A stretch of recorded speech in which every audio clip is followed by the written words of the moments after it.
베드로전서 3장 13절부터 22절 말씀 한 절씩 교독하도록 하겠습니다.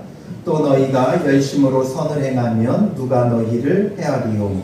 그러나 그를 위하여 고난을 받으면 우리 인간이 그들이 두려워하는 것에 두려워하지 않으며 근심하지 말고 너희 마음에 그리스도를 주로 삼아 거룩하게 하고 너희 속에 있는 소망에 관한 이유를 묻는 자에게는 대답할 것을 항상 준비하되 온유와 두려움으로 하고 선한 양심을 가지라. 이는 그리스도 안에 있는 너희의 선행을 욕한 자들로 그 비방하는 이에 부끄러움을 당하게 하려 하리라. 선을 행함으로 고난받는 것이 하나님의 뜻일진데 악을 행함으로 고난받는 것보다 나으니라. 그리스도께서 단번에 죄를 위하여 죽으사 의인으로서 위한 자를 대신하셨으니 이는 우리를 하나님 앞으로 인도하려 하시리라. 육체로는 죽임을 당하시고 영으로는 살리심을 받으셨으니 그가 또한 영으로 가서 옥에 있는 영들에게 선포하시니라. 그들은 전에 노아의 날 방주를 준비할 동안 하나님이 오래 참고 기다리실 때에 복종하지 아니하던 자들이라. 방주에서 물로 말미암아 구원을 얻은 자가 몇 명뿐이니 겨우 8명이라. 물은 예수 그리스도께서 부활하심으로 말미암아 이제 너희를 구원하는 표니 곧 세례라. 이는 육체의 더러운 것을 제하여 버림이 아니요 하나님을 향한 선한 양심의 간구니라. 그는 하늘의 의사 하나님 우편에 계시니 천사들과 권세들과 능력들이 그에게 복종하느니라. 아멘. 오늘도 하나님 앞에 나와 예배하는 여러분들 가운데 하나님 주시는 구원의 은혜와 소망이 가득 넘쳐나시기를 주님의 이름으로 축원합니다. 이 시대의 모습을 보면 정말 뒤틀어진 시대다라는 것을 우리가 보게 되어집니다. 그냥 선한 마음으로 선하게 받아들여주고 또 좋은 마음으로 좋게 받아들여주면 좋겠는데 사람들은 결코 그렇게 하지 않는다라는 것이죠. 자기 중심적으로 이분법적으로 나눕니다. 내가 생각하기에 옳다는 것만 받아들이고 내가 생각하기에 옳지 않다라는 것을 거부하는 그런 모습이 가득하다라는 것이죠. 그뿐만 아니라 선한 것을 악하다고 하고 악한 것을 선하다고 하는 그런 지경에까지 이르게 되어졌다라는 것이죠. 사람의 마음이 얼마나 웃긴지 이제는 사람들이 죽을 것 같은 그런 기분을 즐깁니다. 익스트림 스포츠라고 해서 사람들이 즐기는 운동들을 보면 정말 극한의 공포, 죽을 것 같은 아주 그런 험난한 그런 것들을 사람들은 즐기며 살아간다라는 것이죠. 그래서 죽을 것 같은 기분을 즐기고 공포를 즐기는 그런 시대가 되어버렸습니다. 놀이기구도 이제 웬만해서는 사람들이 시시해서 타지도 않습니다. 극한의 공포를 느끼게 하는 그런 놀이기구들에 사람들이 줄을 서고요. 영화도 공포 영화 이런 것들을 사람들이 더 재밌어하고 즐거워하는 그런 시대가 됩니다. 누군가 고통당하는 것을 또 즐기고 누군가 난처해하는 것을 즐깁니다. 그래서 몰래카메라 같은 것이 요즘 유행을 하죠. 몰래 사람들을 속이고 그것으로 인해 곤란을 겪는 사람들의 모습을 보면서 웃고 떠들고 즐기는 것이 이런 시대입니다. 편안하고 안락한 것을 재미없고 따분한 것으로 여기는 것이죠. 그 결과 선한 것을 악하다 하고 악한 것을 선하다고 하는 그런 시대가 오늘 우리가 살아가는 시대입니다. 과거에는 우리가 무엇이 선한지 무엇이 악한지 이런 것에 대한 기준이 있었습니다. 그런데 이제는 그런 기준이 허물어져 가는 것이죠. 그러니 동성애를 선하다고 해야 되고 낙태하는 것을 옳다고 여겨줘야 하는 그런 시대로 변해가는 겁니다. 그러니 온통 이 시대는 꼬이고 뒤틀어져 버렸다라는 것을 우리는 기억해야 됩니다.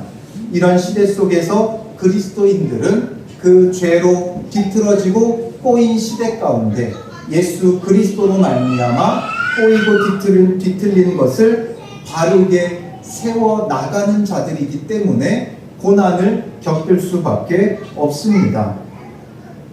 그리스도인들은 선한 일을 해도 욕을 먹고 악한 일을 하면 더 많이 욕을 먹는 게 이제 이 시대입니다. 선한 일 한다고 해서 사람들이 칭찬해 주거나 인정해 주지 않습니다. 오히려 그것도 옳지 못하게 여기고 완전히 뒤틀어진 이런 시대 가운데 우리가 살아간다라는 것이죠. 그리스도인은 악과 결코 타협을 할 수가 없습니다. 그러다 보니 적당히 인정하고 받아들일 수 없는 것이죠. 그런 것을 사람들은 이제는 너무나 이제 그 배타적이다라고 하면서 그리스도인들의 모든 것을 싫어합니다. 잘하면 잘한다고 싫어하고 못하면 못한다고 싫어하고 적당히 하면 적당히 한다고 싫고 모든 게 싫고 그냥 싫은 대상이 그리스도인들이 되어버렸다라는 것이죠. 그래서 우리는 하늘에 속해 있지만 이 땅에 살아가는 동안 뒤틀어진 시대 속에 똑바른 삶을 살아야 하기 때문에 많은 고난과 핍박이 자연스럽게 우리의 삶 가운데 찾아올 수밖에 없는 것이죠. 그래서 어차피 고난을 받는다면 잘해도 고난받고 못해도 고난받는다면 우리는 이런 상황 속에 두려워하면서 세상과 적당히 타협하려 하지만 악하면 더 많이 욕을 먹는 게 그리스도인입니다. 그러니 잘해도 욕먹고 못해도 욕을 먹는다면 아무렇게나 되자가 아니라 기왕이면 우리는 잘하고 선하게 행함으로 핍박을 받는 자가 되어져야 하는 것이죠. 그래도 이 악한 시대 가운데 사람들에게는 조금이나마 양심이라는 것이 하나님의 형상의 그림자라도 조금은 남아있기 때문에 그래도 그 완전히 모든 사람들이 매도하는 것 같지만 그 가운데서도 빛을 깨닫는 자들이 있고 선한 걸 선하다라고 할 수 있는 사람들이 있기 때문에 우리는 끝까지 그런 자들을 위해 우리의 믿음을 지키고 선하게 살아가야 하는 겁니다. 그래서 13절에 말씀하는 게 무엇입니까? 같이 읽겠습니다. 또 너희가 열심으로 선을 행하면 아멘. 비록 뒤틀어진 시대라 할지라도 잘해도 욕을 하고 못해도 욕을 하는 시대라 할지라도 너희가 열심으로 선을 행하면 누가 너희를 해하겠느냐라는 것이죠. 그러니 그리스도인답게 말씀에 순종함으로 열심으로 우리가 선을 행한다면 우리를 해할 자가 없는 겁니다.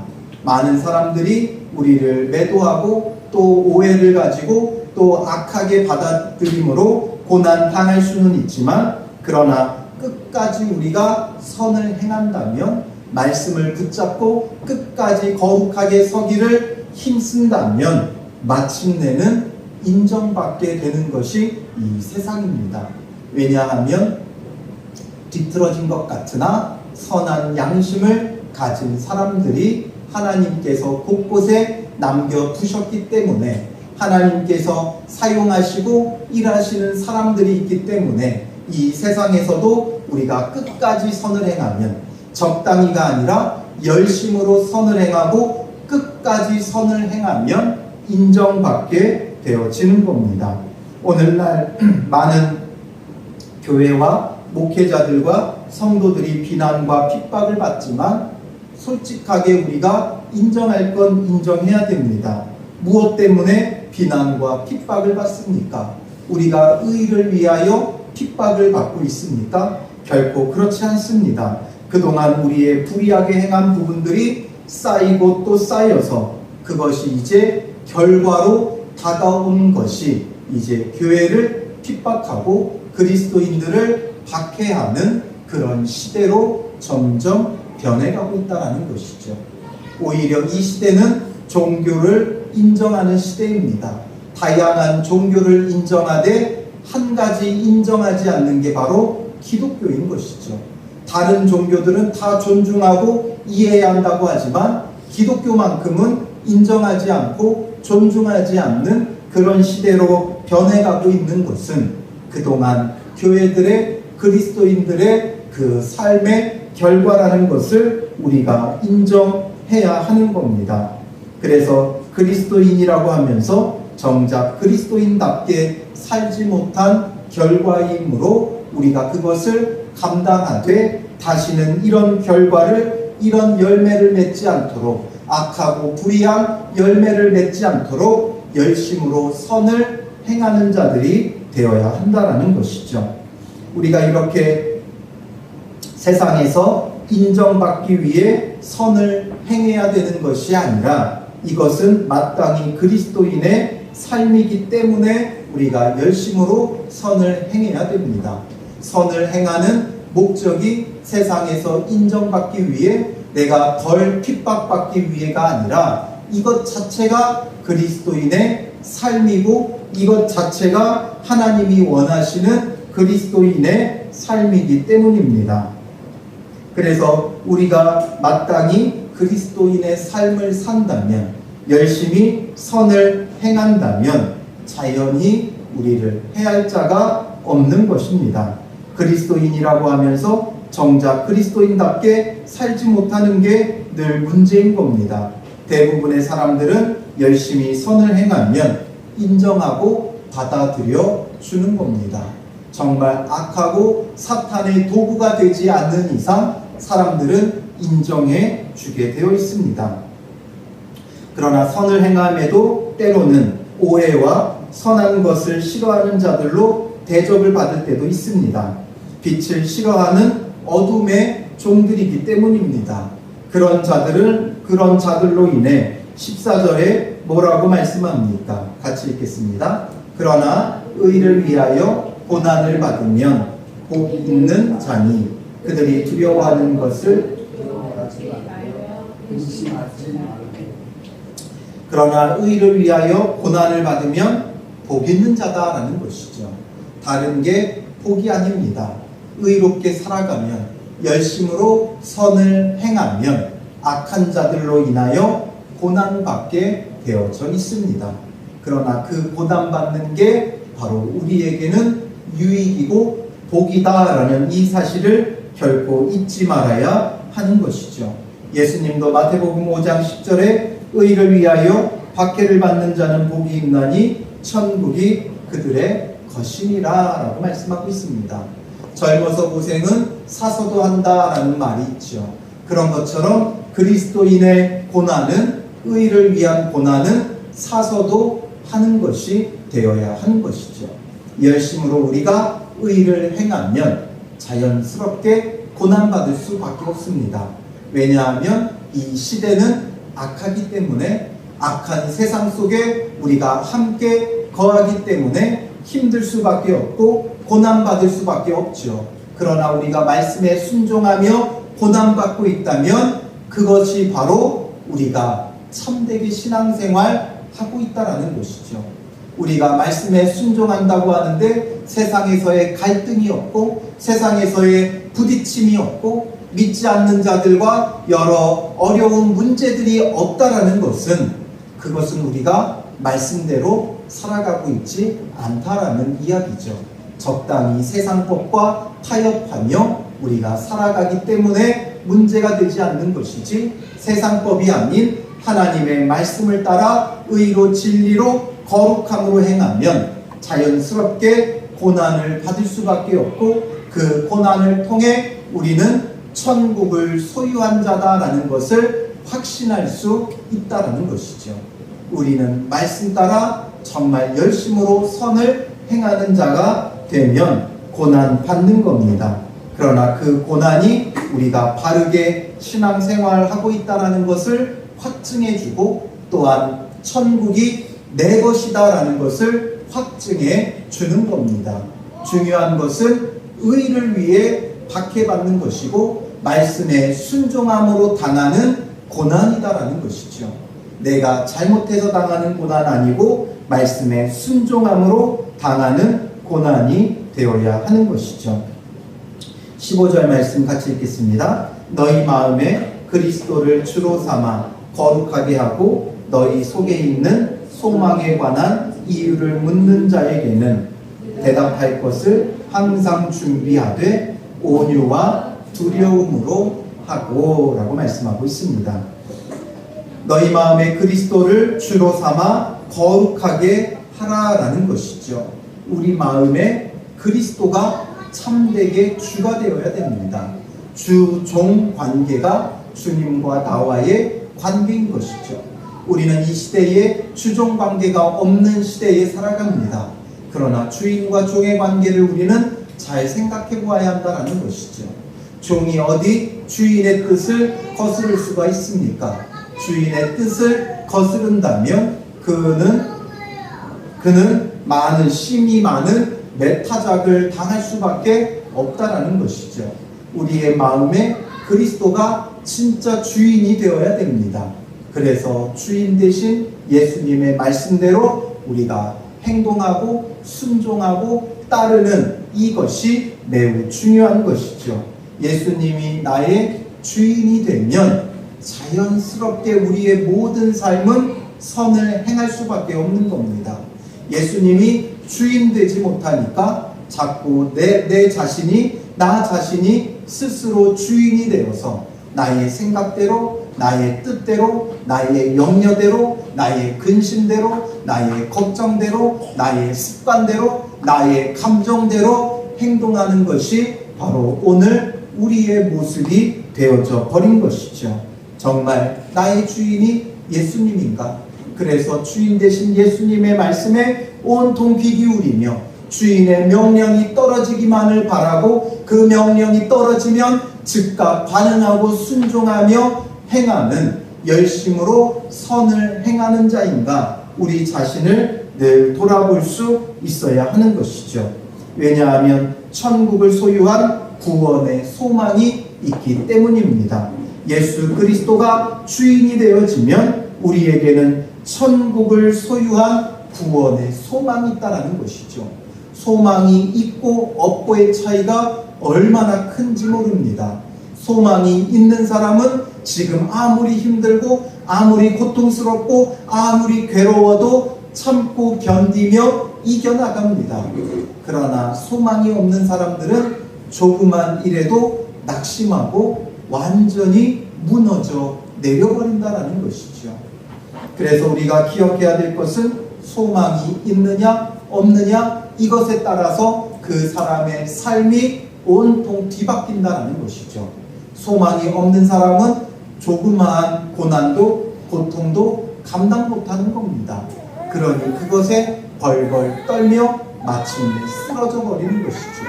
그러나 소망이 있는 사람들은 끝까지 참고 견디며 이겨 나갑니다. 같은 상황에 있어도 나에게 소망이 있느냐 없느냐 그 차이가 되는 것이죠. 믿지 않는 사람들에게 죽음 이후에 대한 소망이 없습니다. 죽음 이후를 알 수도 없고 죽음으로 모든 것이 정지되어지고 끝나버린다는 믿지 않는 자들의 그 생각 속에 그 마음 속에 무슨 소망이 있겠습니까? 그러니 그들에게는 소망이 없기 때문에 이 세상을 살아가는 것 자체가 고통뿐인 것이죠. 그리고 그 고통 가운데 작은 것에도 낙심하고 절망하고 쓰러져 버리는 겁니다.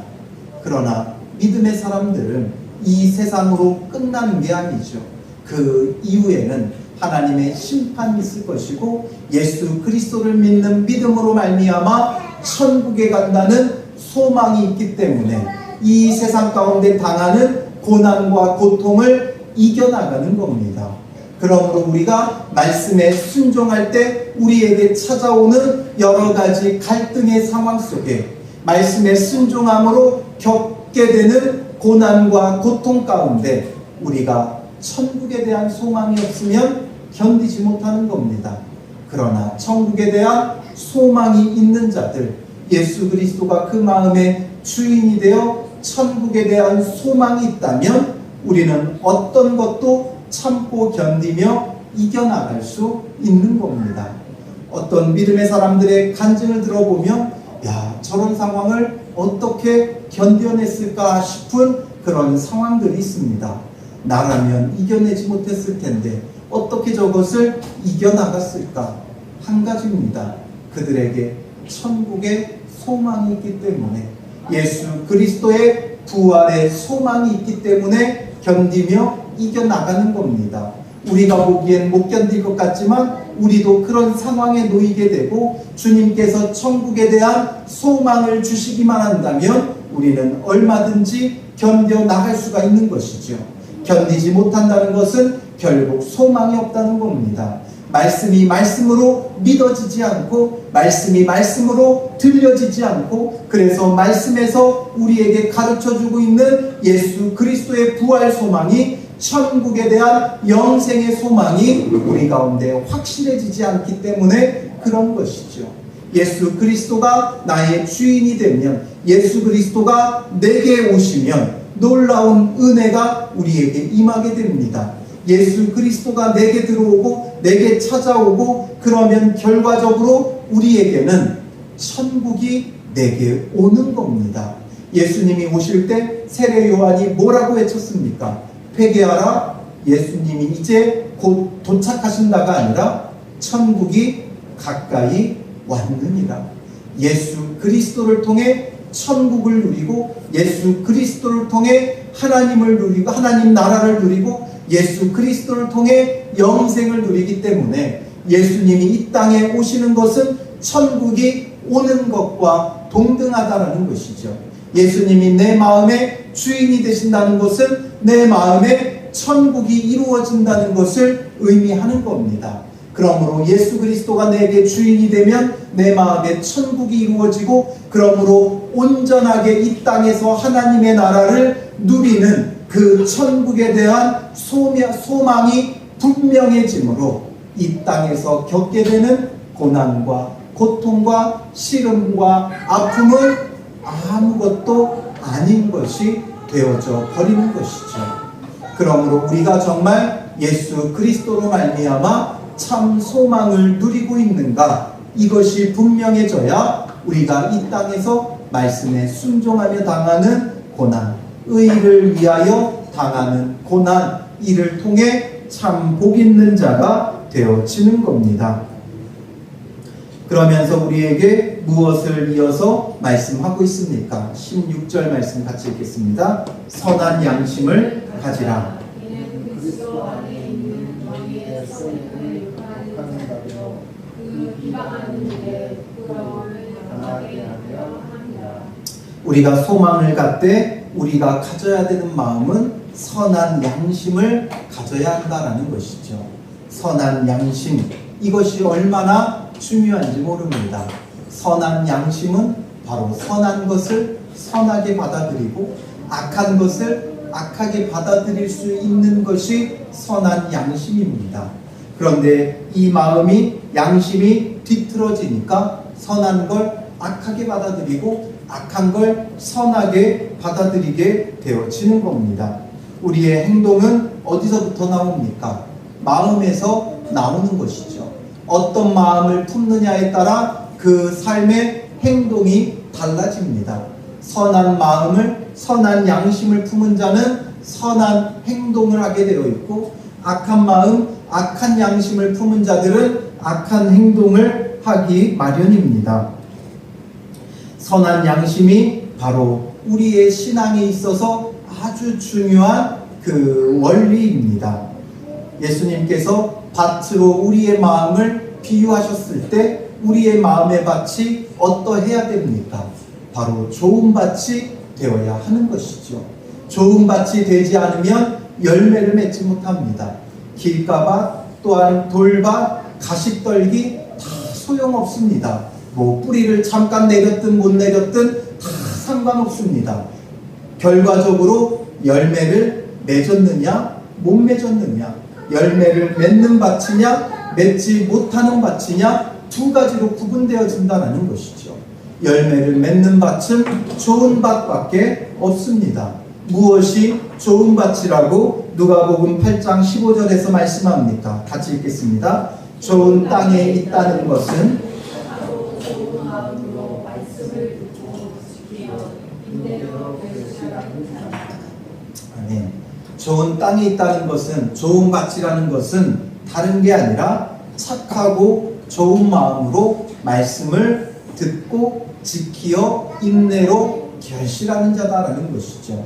착하고 좋은 마음, 이 마음이 얼마나 중요한지 모릅니다. 말씀을 옳게 받아들이는 이 착하고 좋은 마음을 갖지 못하면, 뒤틀어진 마음을 갖게 되면 말씀을 들으면서도 또 한편으로는 염려와 걱정이 생깁니다. 아니, 아예 말씀을 거부하는 자들도 있습니다. 말씀 빼고 다른 것에 집중한다라는 것이죠. 정말 좋은, 착하고 좋은 마음은 말씀을 있는 그대로 받아들이고 주님 하신 그 말씀 그대로 순종하며 반응하는 자들입니다. 그 가운데 무엇이 필요합니까? 듣고 지키어 인내로 결실한다라는 것이죠. 착하고 좋은 마음으로 말씀을 듣고 그 말씀을 인내하는 것까지가 선한 양심을 가지는 것이죠. 선한 양심을 갖지 못하면 염려와 걱정뿐이고 두려움뿐이고, 그러므로 끝까지 인내하지 못하는 겁니다.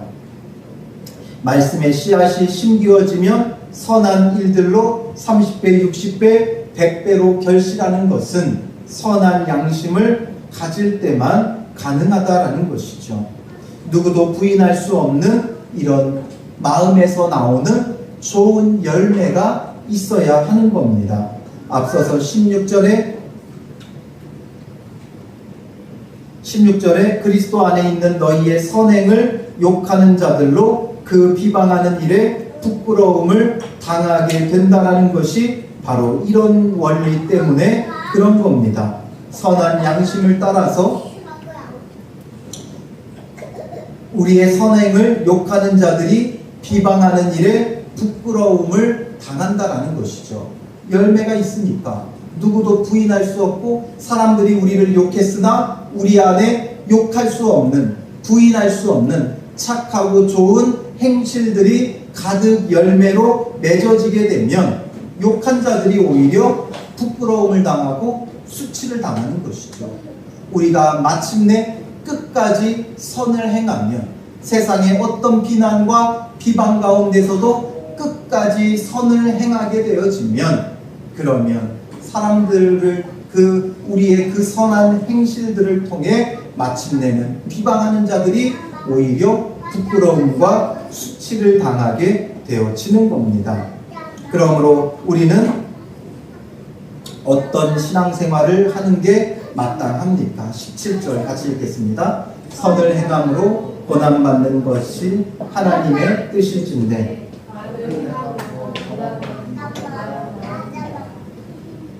앞서도 말씀드렸듯이 그리스도인들은 선을 해도 욕을 먹고 악을 해도 욕을 먹는 게 마땅합니다. 왜냐하면 이 세상 가운데 살아가기 때문에 좋게 받아들여주지를 않는다라는 것이죠. 뒤틀어진 시대 가운데 똑바른 선한 양심을 가지고 살아가는데 좋게 받아들일 리가 없는 것이죠. 한 눈 가진 사람들이 사는 마을에서는 두 눈 가진 사람들이 정상이 아닌 겁니다. 인정을 받을 수가 없는 것이죠.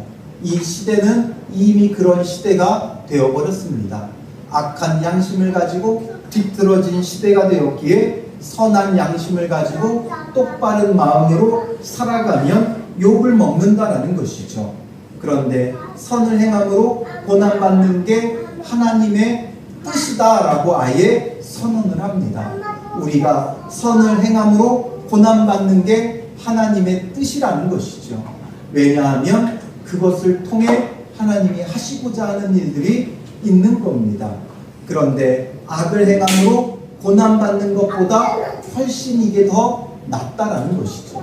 어차피 고난받을 인생이라면, 어차피 고난받는 우리의 신앙생활이라면 우리가 선을 행함으로 고난받는 게 훨씬 낫고 그것이 하나님의 뜻이다라는 것이죠. 18절 말씀 같이 읽겠습니다. 그리스도께서 죽으사 의인으로서 불의한 자를 대신하셨으니 이는 우리를 하나님 앞으로 인도하려 하심이라. 육체로는 죽임을 당하시고 영으로는 살리심을 받으셨으니. 아멘. 선을 행해도 고난받고 악을 행해도 고난받습니다. 고난을 피하기 위해 우리가 악을 선택해도 어차피 고난을 받습니다. 고난은 그리스도인의 숙명이다라고 말할 수 있을 겁니다.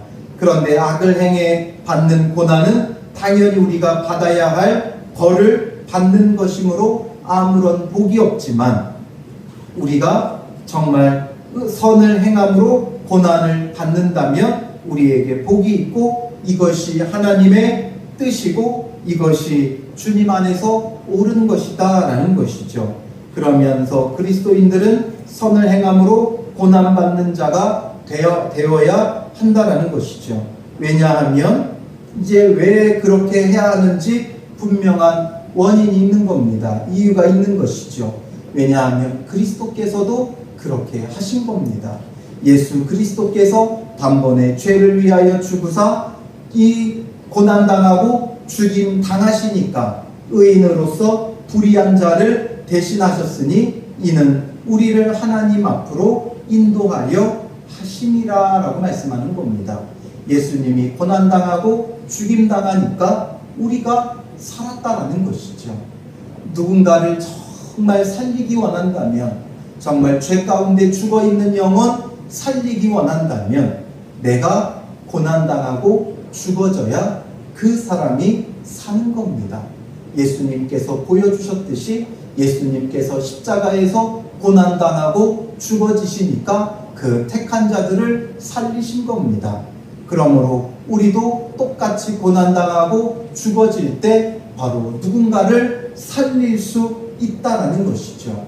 그리고 육체로 죽임을 당하시고 영으로는 살리심을 받으셨으니 바로 예수님 자체도 육체적으로 죽어지시니까 영으로는 살리심을 얻어 다시 사셔서 부활 승천하셔서 하나님의 보좌 우편에 앉아 다시금 영광스러운 그 자리를 누리고 계신다라는 것이죠.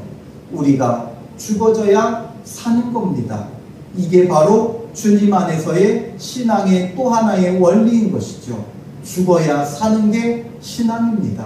우리가 죽어지지 않았는데 어찌 다시 살 수 있습니까? 예수 믿어서 다시 살았다, 예수 믿어서 영생을 누렸다, 다 우리가 그런 고백들은 하지만 정말 영생을 누리는 그런 삶을 살아가느냐라는 것이죠. 왜 우리가 말로는 영생을 누린다고 하면서 죽을까봐 염려합니까? 왜 죽을까봐 걱정합니까? 죽어보지 않았기 때문에 죽음을 두려워하는 겁니다. 죽어본 자는 죽어봤기 때문에 죽음이 어떤 것인지를 알고 죽어봤기 때문에 더 이상 죽음에 대한 염려와 근심과 걱정이 없는 것이죠. 우리가 예수 그리스도를 믿음으로 그리스도와 함께 십자가에서 완전히 죽어졌다면, 죽음을 경험했다면 우리는 죽음을 두려워할 이유가 없습니다.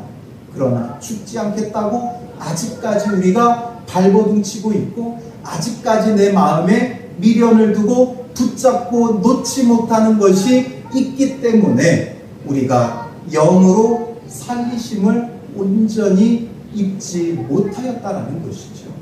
육적으로 완전히 죽어져야 우리가 영으로는 다시 사는 겁니다.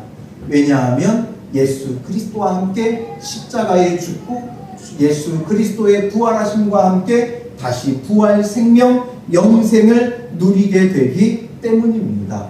그런데 욕심이 아직 죽어지지 않고 나의 생각이, 나의 계획이, 나의 의지하는 바가 완전히 죽어지지 못하니까 여전히 내가 이루어야 하겠다라는 게 있고 여전히 내가 붙들어야 하겠다라는 것이 있어서 죽지 않고 우리가 다시 삶을 누리지 못하기 때문에 이런 일들이 벌어지는 것이죠. 죽으면 천국 간다 말은 하지만 여전히 죽음이 두려운 이유는 아직 죽어지고 다시 사는 은혜를 우리가 누려보지 못했기 때문에 그렇습니다. 이 말은 꼭 우리가 정말 육체적으로 죽으라는 게 아니라 정말 죽은 것과 진배 없는 그런 처지에 우리가 놓이게 되어지면 모든 것을 다 놓아버릴 수밖에 없는 그런 처지에 놓이게 되고, 모든 것을 다 놓았는데 나는 이제 완전히 죽었다, 나는 이제 아무것도 할 수 없다, 다 놓았을 때 나를 강권적으로 붙들어 다시 일으키시는 그런 예수 그리스도의 은혜를 누리지 못하면 우리는 계속해서 나의 것을 이루려고 하면서 의를 위한 고난을 우리는 두려워하고 나의 죄 때문에 당하는 고난밖에 남지 않게 되어지는 겁니다. 염려와 걱정 속에 다 놓아보십시오. 이제는 내가 할 수 있는 것 아무것도 없다, 다 내려놓고 완전히 포기하는 심령으로 낮아졌을 때, 그때 예수님이 나를 붙들어 다시 위로하시고 일으켜주시고 세워주셔야 우리는 육적으로는 죽고 영으로는 사는 게 무엇인지를 경험하게 되고, 이를 통해 정말 참된 영생에 대한 믿음이, 예수 그리스도에 대한 구원의 참 믿음이 생기는 겁니다. 우리가 어떤 어려움 때문에 고민하고 갈등하고 있든지, 삶에서 물질 때문에 고민하든지, 가족과의 관계 때문에 어려워하고 힘들어하든지, 직장 생활을 하며 여러 어려움과 염려 가운데 있든지, 어떠한 어려움, 어떠한 문제든지 우리가 마음속에 염려할 것이 아니라 완전히 그 앞에 죽어져 보십시오. 그저 죽어진다는 것은 그냥 다 포기한다는 게 아니라 주님 말씀 외에는 다 놓아버리는 것이죠. 그 말씀 하나 남고, 예수 그리스도 하나 남고 모든 것을 포기하고 내려놓을 때, 그게 바로 그리스도와 함께 죽는 겁니다. 내가 예수 그리스도의 말씀 하나 남겨놓고 모든 것 다 버려버리고 모든 것 다 내려놓고 그 말씀 하나 붙들고 서 있을 때, 그때 그리스도와 함께 죽고 그리스도와 함께 사는 게 무엇인지 알게 되고, 말씀에 온전히 순종함으로 의를 위해 선을 행함으로 고난받게 되고, 그러므로 우리는 육으로는 죽고 영으로는 살게 되고, 내가 육으로 죽고 영으로 살게 되면 나를 통해 우리의 가족이, 교회가, 이 나라, 이 민족이 살게 되는 겁니다. 한국교회와 그리스도인들이 저를 포함해서 스스로 죽어지지 못하니까 여전히 그 욕심과 정욕으로 붙잡고 있고 무언가를 이루려 하고 내세우고 높이려고 하니까 결국 그 모든 것 가운데 죽어지지 못하는 겁니다. 여전히 죽음이 두렵고 선을 행함으로 고난받는 게 아니라 악을 행함으로 고난받는, 악을 행함으로 벌을 받는 지경에 지금 놓여 있다는 것이죠. 우리 교회가 이제 7주년이 되었습니다. 7주년이 지나면서 이제 주님께서 우리에게 원하시는 것은 이것이다라는 것이죠. 그동안 우리가 무언가를 세우려 했다면 말씀 하나 외에, 예수 그리스도 한 분 외에 모든 것 다 이제는 치워버려라라는 것이죠. 그 예수님과 우리만 남았을 때 우리가 의지하는 바 아무것도 없고, 우리가 행하고자 하는 바 아무것도 없고, 그저 말씀 하나 남고 그 말씀에 순종하며 나아갈 때 우리가 육으로 완전히 죽임당하고 영으로 사는 그 은혜의 출발점이 되어져야 한다는 것이죠.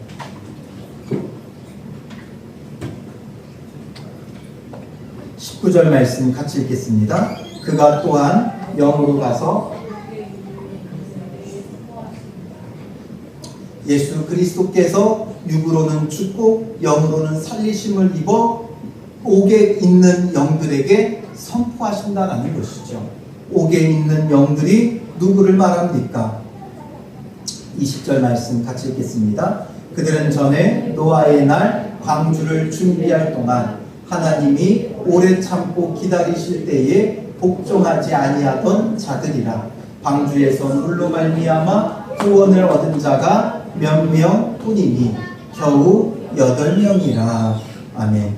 노아의 날 방주를 준비할 동안 하나님이 오래 참고 기다리실 때에 복종하지 아니하던 자들, 꼭 그 시대 그 사람들만이 아니라 방주를 준비하는 그 과정 가운데 동참했던 자들 외의 모든 사람들, 구원의 방주 안으로 예수 그리스도 안으로 들어오기를 힘쓰는 자들 외의 모든 사람들, 방주는 예수 그리스도를 의미하고 방주는 교회를 의미합니다. 그러므로 이 방주 안으로 들어오기를 힘쓰지 않는 자들은 방주 짓는다고 손가락질하는 것이죠. 어리석다고 무지하다고. 산 위에 방주를 짓는 것이 바로 우리가 예수 그리스도 안으로 들어가는 선한 양심을 따라 선한 일을 행하는 그 거룩한 삶 자체다라는 것이죠. 그들은 손가락질했습니다. 무식하다고 어리석다고 손가락질했습니다. 그러나 하나님의 심판의 날이 왔고 방주의 문이 닫힌 후에는 그들의 어리석음이 드러나는 것이죠. 노아를 손가락질했지만, 노아의 가족을 손가락질했지만 정말 어리석은 사람들, 부끄러운 자들이 무엇입니까? 구원의 방주 안으로 들어오지 않고 옥에 갇힌 자들, 지옥에 있는 영원 형벌받는 그들이다라는 것이죠. 참 지혜 있고 복 있던 자들은 누구였습니까? 산 꼭대기에 방주 짓던 노아의 8가족 외에는 지혜로운 자가 없었던 것이죠. 이들이 그 구원의 은혜를 누림으로 이 땅에 살아가는 동안은 어리석었지만 120년 동안 방주를 짓는다는 게 얼마나 어리석은 일입니까? 그러나 그것이 지혜로운 일이었고 구원을 받는 일이었다는 것이죠. 그들은 육체적으로는 완전히 죽은 삶을 살았습니다. 완전히 죽어져 그 산에 올라가 방주만 지었다라는 것이죠. 그런데 그들의 영은 주님 안에서 살게 되었고 그들에게 예수 그리스도께서 증언하시고 선포하신다라는 것이죠.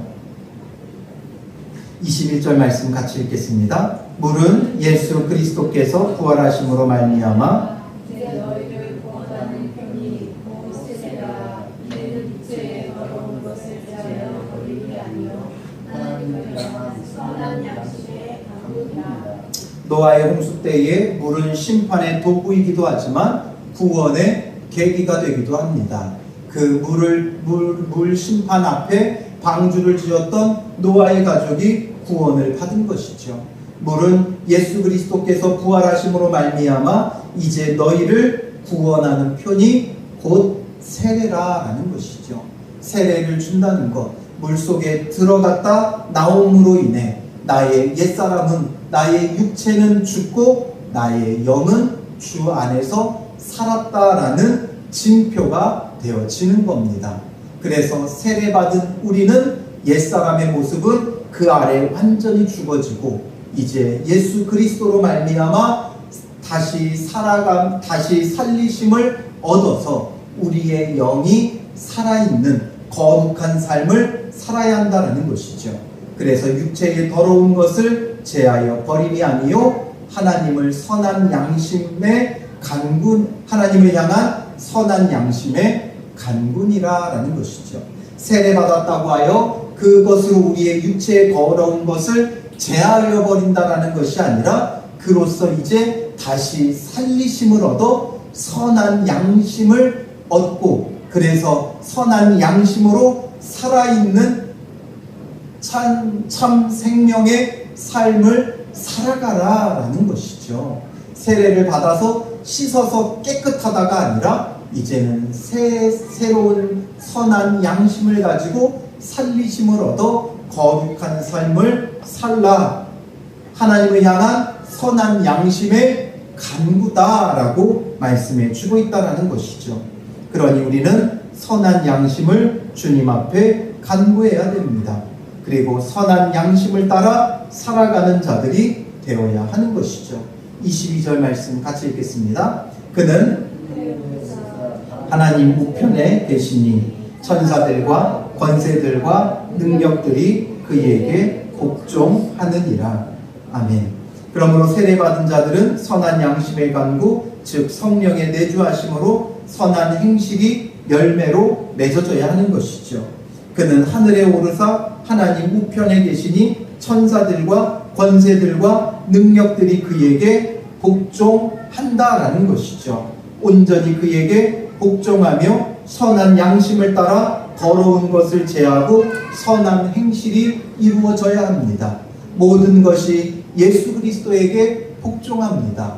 그런데 복종하지 않는 딱 한 가지가 있다면 인간인 것이죠. 죄인된 인간만 복종하지 않습니다. 하늘에 오르사 하나님 우편에 계신 그 예수님 앞에 천사들과 권세들과 능력들이 다 복종합니다. 그런데 죄인된 우리만 복종하고 있지 않다라는 것이죠. 참된 복종하는 자들, 참으로 주의 말씀에 순종하며 따르기를 우리에게 원하고 계신다는 것이죠. 이것을 위해 예수 그리스도도 보내신 것이요, 이를 위해 우리를 창세전부터 택하신 것이요, 이를 위해 오늘 예수 믿고 구원받게 하신 겁니다. 그러므로 우리의 신앙을 다시 한번 주님 앞에서 살펴보면서 육으로는 죽고 영으로는 사는 선한 양심을 간구해야 됩니다. 주님 안에서 착하고 좋은 마음, 선한 양심 구하여 말씀에 정직하게 반응하고 순종하며 따르는 믿음의 사람들이 되시기를 주님의 이름으로 축원합니다. 기도하겠습니다. 살아계신 아버지 하나님, 우리의 마음이 얼마나 악하고 삐뚤어지고 뒤틀렸는지